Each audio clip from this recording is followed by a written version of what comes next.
Sessiz xəbərsiz qaldım.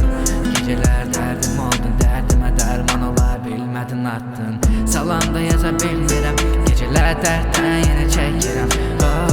Səni unuda bilməyən bir dəliyəm, məcnunum, ölürəm. Zənglərimə cavab verməsən də, yanmarsan belə gəlməsən də. Səni ölənəcəm mən sevəcəm də, sən yoxsan varsan deməsən.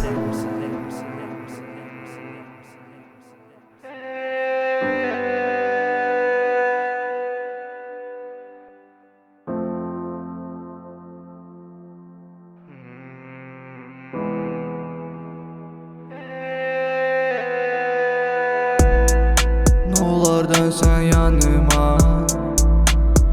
sarıldım sənin qoluna.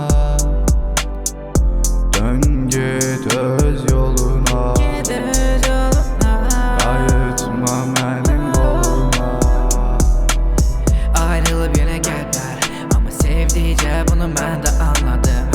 Yox artıq vərəqlər, yazmadı və hər gecə yenə sayıqlayım. Yox artıq səhifə, sən sildin qəlblər artıq qayıtmaz. Sənin ürəyin yoxdur, amma mənim qəlbim hər dəfə ağlar.